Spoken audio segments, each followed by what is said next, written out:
The voicemail was 43 seconds long. I'm Claire. I was 37 years old when I pressed play for the first time, standing in my kitchen on a Wednesday morning in January with my coffee going cold on the counter and my coat still on because I hadn't made it past the door before my phone buzzed. I listened to it once. Then I stood very still for a moment and listened to it again. The voice on the recording was older than I remembered. Slower. A little rough at the edges, the way voices get when years have done their work on them. But I knew it immediately, the particular cadence of it, the way it shaped certain vowels, the faint uptick at the end of sentences that wasn't quite a question but suggested one. I had spent 7 years of my childhood learning to read that voice the way sailors read weather. Too bright meant danger. Too smooth meant something was being managed. Silence meant I should disappear before I became the problem. Claire, the voice said. It's Sandra. I know you probably weren't expecting to hear from me. I know it's been a long time. I'm not well, and there are some things I need to say before I can't say them anymore. I'd like to talk, if you're willing. You don't have to be. I understand if you're not. 43 seconds. 30 years of silence, and then 43 seconds. My name is Claire Merritt. I was 37 years old, a high school art teacher in Portland, Oregon, married to a structural engineer named Joel, mother to a 6-year-old named Rosie who was currently at school learning to read in a classroom where she was safe and warm and wanted. I had a good life. A carefully built life, constructed with deliberate attention to everything my childhood had not been. I had not spoken to Sandra Merritt, my father's second wife, my stepmother from age 5 to age 12, in 30 years. The last time I had seen her, I was 7 years old and it was February and she had locked the front door while I was playing in the backyard and then told my father, when he came home, that I had run away. I had not run away. I had knocked on the back door for 40 minutes in the snow before the neighbor, a retired schoolteacher named Mrs. Adler who smelled like lavender and had a dog named Biscuit, had seen me from her kitchen window and brought me inside. My father had not believed me. Or perhaps more accurately, he had made the choice, in that particular way that men make choices about the women in their lives at the expense of the children in their lives, not to pursue the question far enough to arrive at the truth. I pressed delete on the voicemail.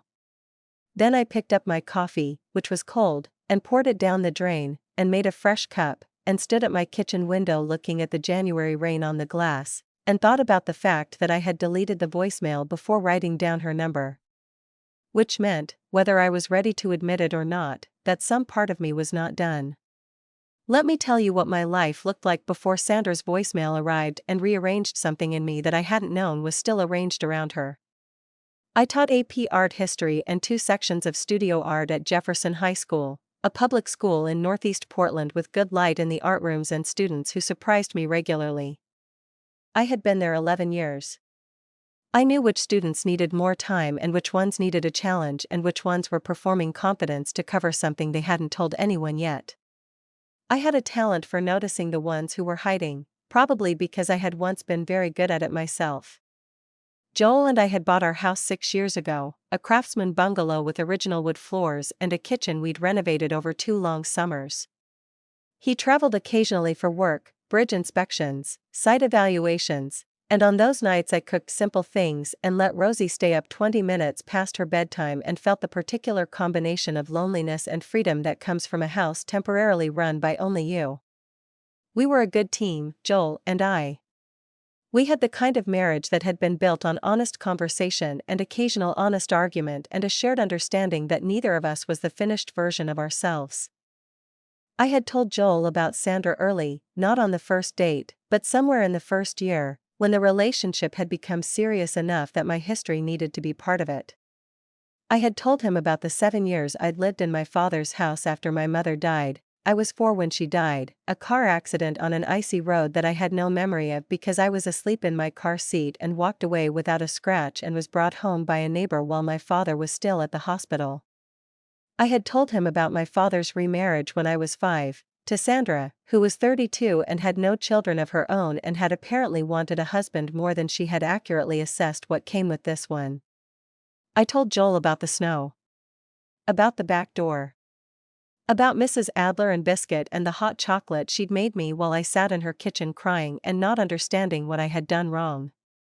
I told him about the next 7 years, the ways Sandra had made it clear that I was a complication rather than a child, and the ways my father had chosen not to see it, and the way I had learned to make myself very small and very useful and very quiet because those were the qualities that generated the least friction.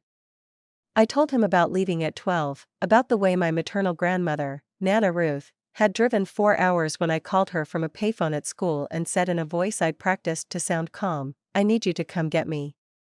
About how Nana Ruth had come that same day, and taken me home to her house in Bend, Oregon, and never sent me back.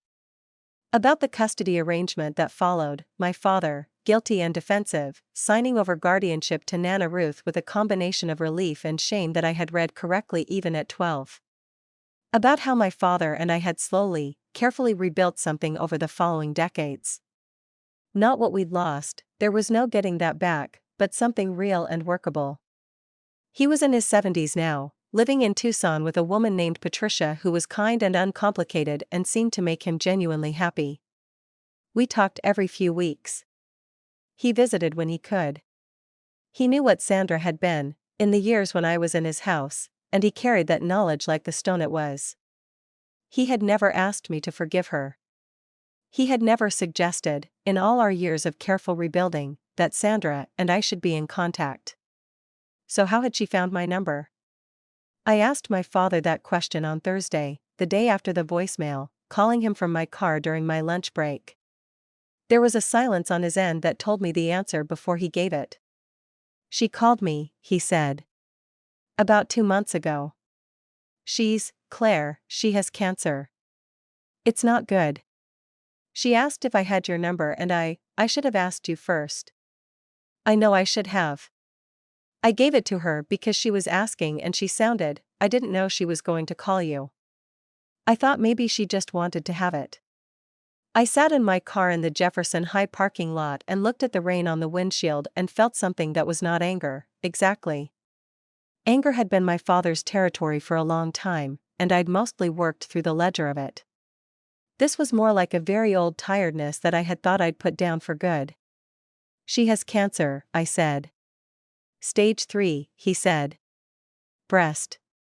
She's been in treatment but she's not doing well, from what I understand." "How do you understand anything about Sandra's situation?" Another pause. "She calls me sometimes. She's been alone a long time, Claire. She never remarried." I processed that for a moment. "Did you know she was going to reach out to me?" "No," he said. I'm sorry I gave her the number without asking." I believed him. My father's failures had always been failures of avoidance rather than active harm. He looked away from difficult things, navigated around conflict rather than through it. It was the same quality that had allowed him not to see what was happening in his own house for 7 years, and it was the same quality that had led him to hand over my phone number because being asked for it was uncomfortable and saying no required a confrontation he didn't want. "I deleted the voicemail," I said. "I know you did," he said quietly. "She told me." She had called him to tell him I'd deleted the voicemail. I turned that over in my mind. "She's still in contact with you?" "Every few months," he said. "Claire." "Dad." I stopped him. Not unkindly. "I need to think about this." I drove home in the rain and I didn't tell Joel about the call until after dinner, after Rosie was in bed. He sat across from me at the kitchen table, our renovation kitchen, the one we'd built together, and he listened to the whole thing. "What do you want to do?" he said. "I don't know," I said. "She's dying. People who did terrible things to children also die," he said. "That doesn't obligate you." "I know," I said. "But," he said. "Because he knew me." "But something," I said. "I don't know what yet." I went to bed that night and lay in the dark and let myself, for the first time in years, go back to that February afternoon. The back door. The cold. The snow that had been coming down in the slow, quiet way it does when there's a lot of it still to fall. The sound of my own knocking, small fist, cold wood, and the silence on the other side.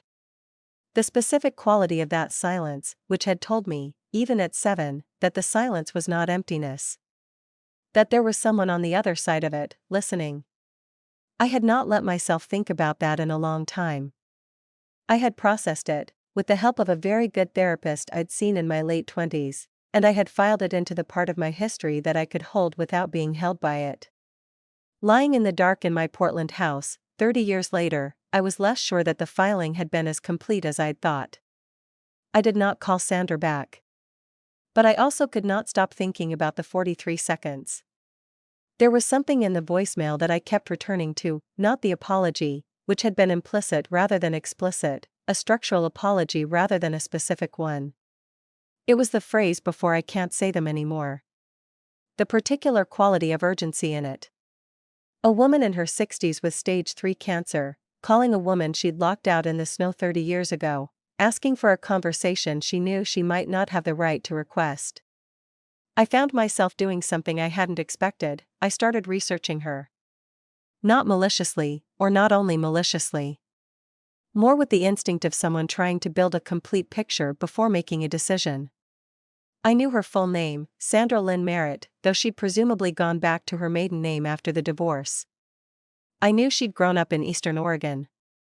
I knew she'd been an administrative assistant at the time she married my father, and that she'd been beautiful in the specific early 1990s way that I remembered, tall, dark-haired, with the kind of face that made adults complimentary and other children envious.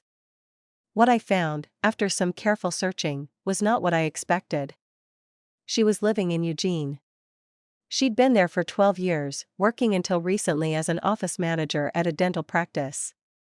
She had, according to a 5-year-old Facebook profile that appeared to have been largely abandoned, a sister named Deb, 2 nieces, and a small garden where she grew tomatoes in summer. Her profile photo showed a woman I almost didn't recognize, thinner, grayer, the particular thinness of illness rather than intention, but with the same bone structure I remembered. The last post was from 8 months ago. A photo of tomatoes in a bowl, with the caption, "Good year for the garden at least." I stared at that photo for a long time. I did not know what I was looking for. Evidence of continued monstrousness, maybe, something that would make the decision easier. What I found instead was just a woman who grew tomatoes and had largely disappeared from public life and was now, apparently, dying alone in Eugene with things she needed to say.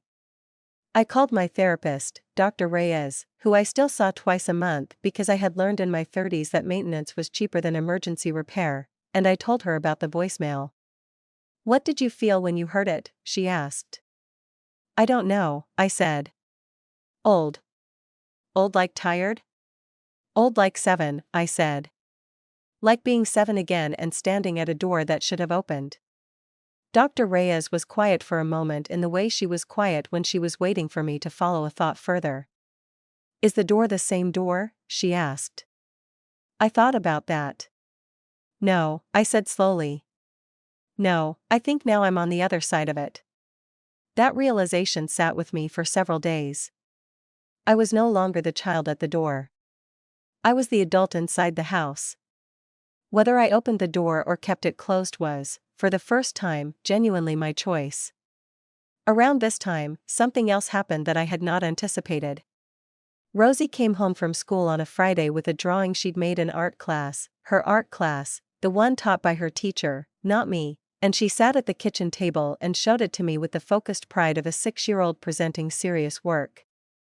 It was a family portrait, Joel tall on the left, me in the middle, Rosie between us with a crown she'd given herself. At the edge of the drawing, separate from the main group, was a small figure she'd labeled in her new, careful printing, Nana Ruth. "Why is Nana Ruth over here?" I asked, pointing to the separate figure. "Because she's in heaven," Rosie said, matter-of-factly. "But she's still watching." Nana Ruth had died 4 years ago. Rosie barely remembered her, she had been 2, but I had told her about Nana Ruth in the way I tried to tell her about all the people who mattered, so that they would be real to her even at a remove. I looked at that small figure at the edge of Rosie's drawing, and I thought about Nana Ruth driving 4 hours on a Thursday afternoon because a 12-year-old had called her from a payphone. I thought about what she'd said to me that night in her house in Bend. After dinner, when I was in the guest room that would become my room, she'd sat on the edge of the bed and she'd said, "You never have to go back there. But I want you to know that whatever happened, it happened to you. It doesn't get to be who you are." I had thought about that sentence many times over the years. It doesn't get to be who you are. I pulled out my phone and I looked up Sandra's number, the one she'd left in the voicemail, which I had written down before deleting it, though I had not let myself acknowledge that until now, and I looked at it for a long time. Then I put the phone away and helped Rosie with her bath and read her 2 chapters of the book we were working through together, and I did not make any decisions that night. But I had written the number down. That meant something, even if I wasn't ready to name what. The word proof doesn't quite fit what I was doing in those weeks. I wasn't building a case. I wasn't gathering evidence in the legal sense.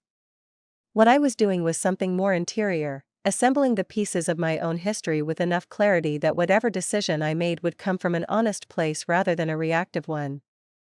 I called my father again. This time I asked questions I had never asked before, not because I hadn't wanted the answers but because I had decided, somewhere in my early 20s, that the answers would cost me more than the not knowing. That had been the right calculation at the time. At 37, standing in a different life with enough ground under my feet, it was a different calculation. "What did you actually know?" I asked him. "When I was living there." "What did you see?" There was a long pause. The kind that tells you someone has been waiting for the question. "I saw that she was impatient with you," he said carefully. I told myself it was an adjustment period. That she hadn't expected to become a stepmother and she was learning. "She locked me out in February," I said. "In the snow." "I know," he said. He said it quietly, with the specific weight of a man who has been carrying something for 30 years. "I know she did." "You believed her," I said. "When she said I'd run away." "I wanted to believe her," he said. "That's not the same as believing her." "But I know it felt the same from where you were." It was the most honest thing he had ever said to me about those years. I had not expected it to land as hard as it did. I thought I had processed this, worked through it, filed it in the appropriate drawer, but something in the plainness of "I wanted to believe her" went straight past all my careful processing and arrived somewhere undefended. I didn't cry on the phone. I had learned in childhood to cry alone, in the specific privacy of someone who has learned that public tears create problems, and that habit had never fully broken. But after I hung up, I sat in my car in the parking lot of the grocery store where I'd pulled over to take the call, and I let myself cry for about 4 minutes. Not for the snow, exactly.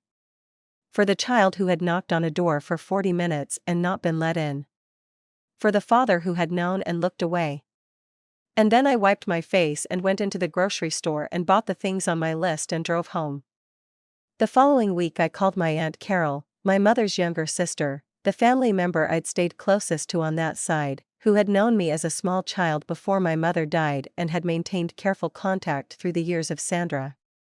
Aunt Carol was 64 now, sharp and plain-spoken, living in Bend in the same neighborhood where Nana Ruth had lived. "Sandra called you," she said, when I told her. "Left a voicemail," I said. "She's sick." "I heard," Carol said.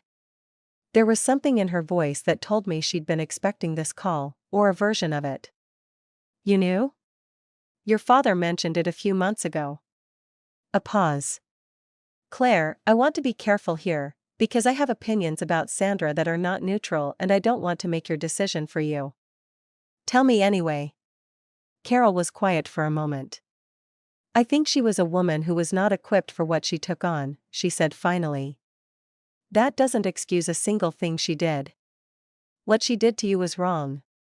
But I've thought about it over the years, and I think she was someone who wanted a particular kind of life and discovered that she'd miscalculated what came with it, and she didn't have the character to handle that gracefully. She punished you for existing, which was monstrous, and she did it in ways your father should have caught and didn't." She paused. The fact that she was inadequate and scared doesn't make her innocent. But it might make her human. I sat with that for a long time after we hung up. Something about the phrase miscalculated what came with it moved through me differently than I expected. I had spent 30 years, in the way that children who were hurt tend to do, holding Sandra as a fixed figure, the woman who had locked me out, fully formed in her cruelty, deliberately monstrous. What Carol was offering was a different frame, a woman who was inadequate to the life she'd stepped into, who had handled that inadequacy in ways that were genuinely harmful, who had been protected by a husband who looked away, and who was now, at the end of her life, carrying the weight of what she'd done. That frame didn't forgive anything. But it made her dimensional in a way she hadn't been in my internal landscape for 30 years. And something about that dimensionality made the decision I was circling feel more navigable. I talked to Dr. Reyes again. "What would it mean to you to call her?" she asked. "I don't know," I said. "Closure is too clean a word." "What's a less clean word?" I thought about it. "Witness," I said. "I think I want to be witnessed. I think I want someone who was there to say, out loud, to me, that it happened. That it was real. That it was wrong." "And you think Sandra can give you that?" "I don't know," I said. "I think she might be the only person left who can." That night I talked to Joel for a long time. He listened with the quality of attention he brought to things that mattered, still, patient, not trying to solve anything. When I finished he said, "What does your gut say?" "My gut says call her," I said. "My fear says don't." "Which one has been running your decisions about this for 30 years, he said. I already knew the answer. I called Sandra on a Tuesday morning in February. February. The same month she'd locked me out. I had not chosen this intentionally, it had simply been the month when everything converged, but I was aware of it as I dialed, the way you're aware of the weight of a symbolic thing without being able to set it down. She answered on the second ring, as if she'd been holding the phone. "Claire." Her voice was the same as the voicemail. Older, rougher, careful. "Sandra," I said. A silence, brief but significant. "Thank you for calling," she said. "I almost didn't," I said. I had decided, on the drive to the coffee shop where I'd chosen to make this call, somewhere public, somewhere I could leave, that I was going to be honest. That I was not going to manage this conversation for anyone's comfort, including my own. "I know," she said. "You left a voicemail and I deleted it," I said. "And then I wrote down your number first. So I spent a few weeks deciding which one was more true." She made a sound that might have been a short, pained laugh. "I hoped you'd written it down." We were quiet for a moment. Through the coffee shop window, Portland was doing what Portland did in February, gray, damp, quietly persistent. I wrapped both hands around my cup. "You said you weren't well," I said. "Stage 3, she said. "Breast cancer. I've been in treatment since last spring. It's not going the way we hoped." I absorbed that.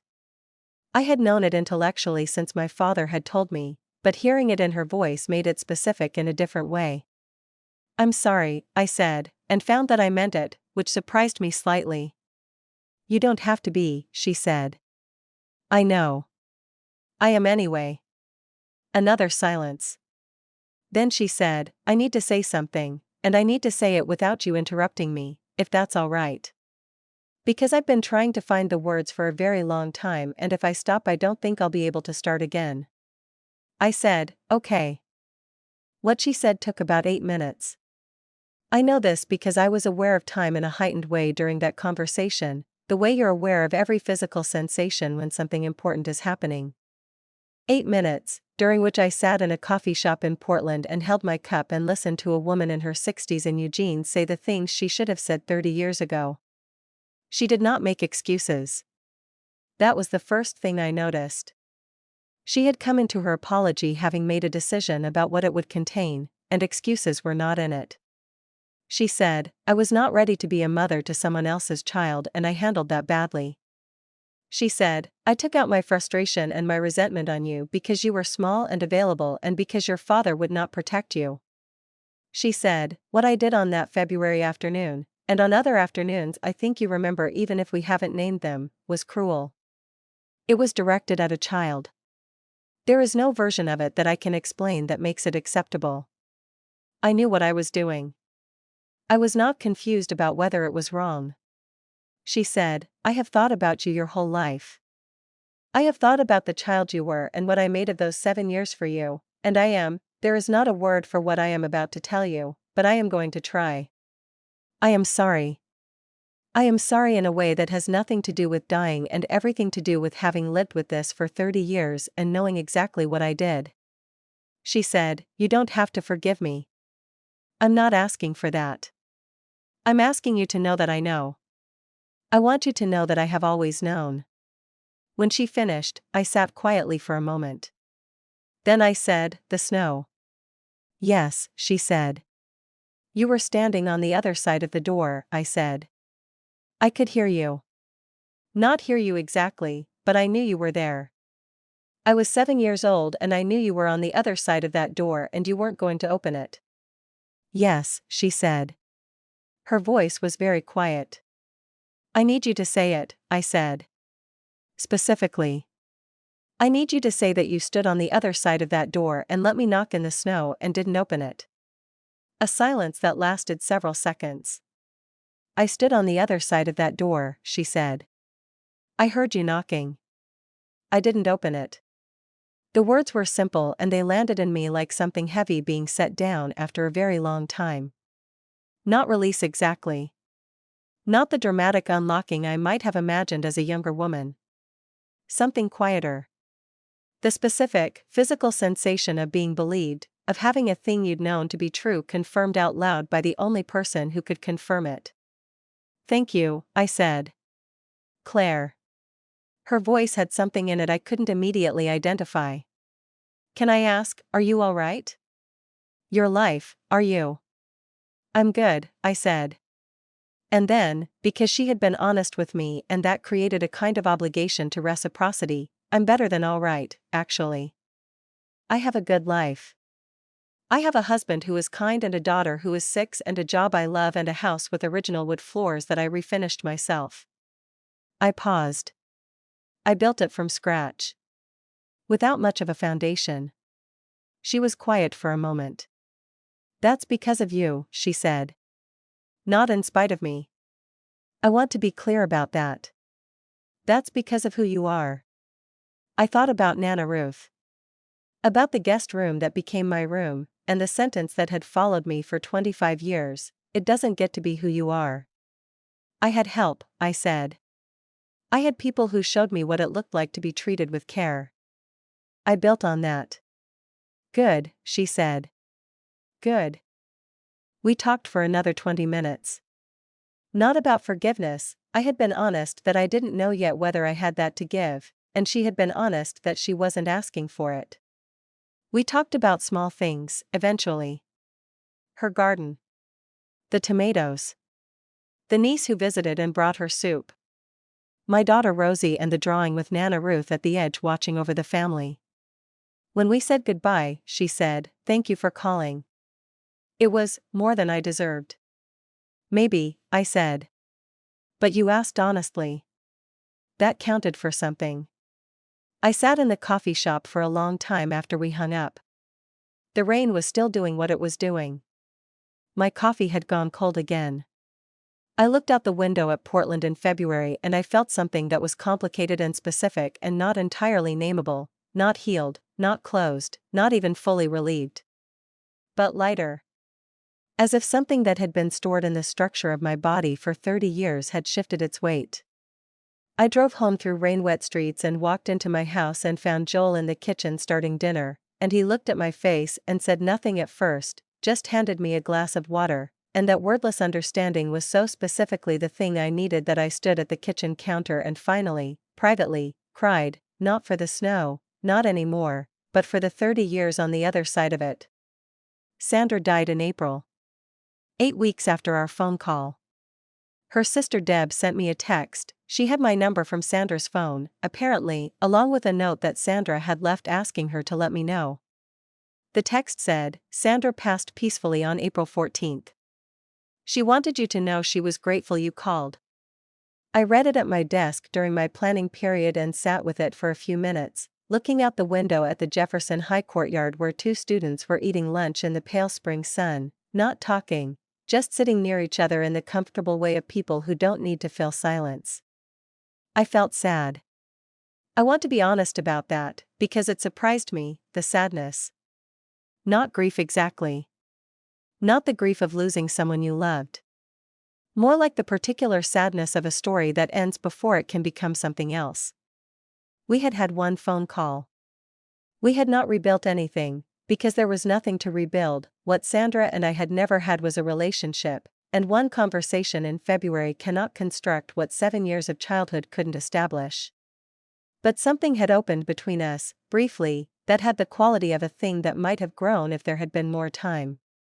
There wasn't more time. That was the fact of it. I told Rosie, that evening, that someone from a long time ago had died. A woman who had been part of my life when I was little.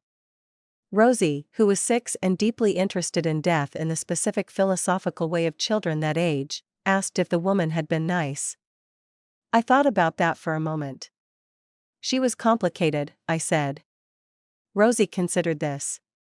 Like how Mrs. Peterson is mean but she gives good stickers, she said. Mrs. Peterson was apparently the art teacher at Rosie's school, a woman I had never met but who featured regularly in Rosie's accounts of the world. Somewhat like that, I said. Yes. Rosie nodded, apparently satisfied, and went back to her dinner. I called my father the following day.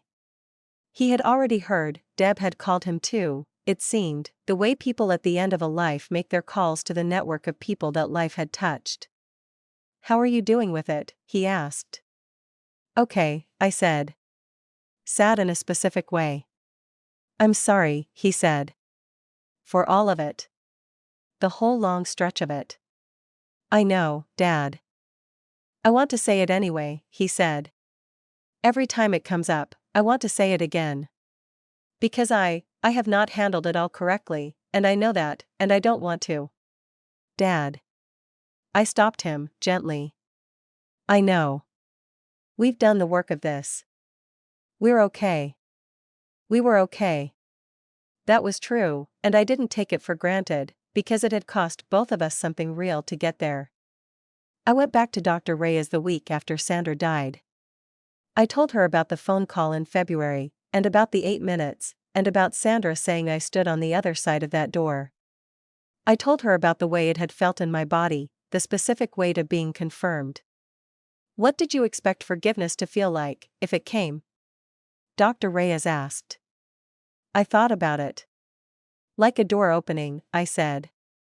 "And what does it actually feel like?" I sat with that for a moment.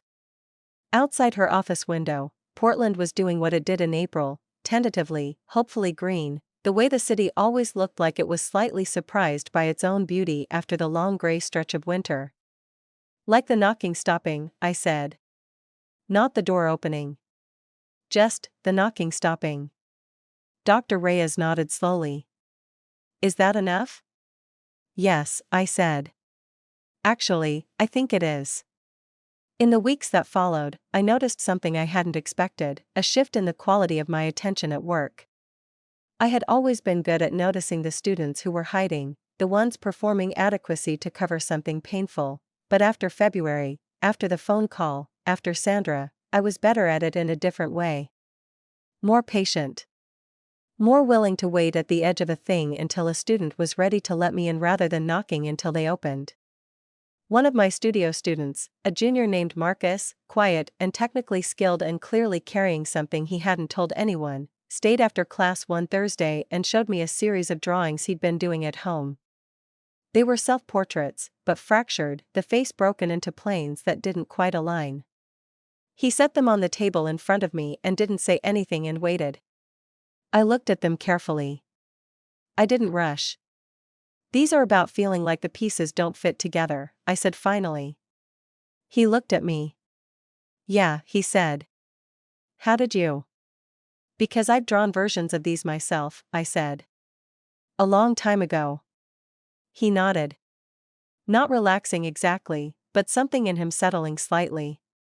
The quality of someone who has been understood without having to explain themselves.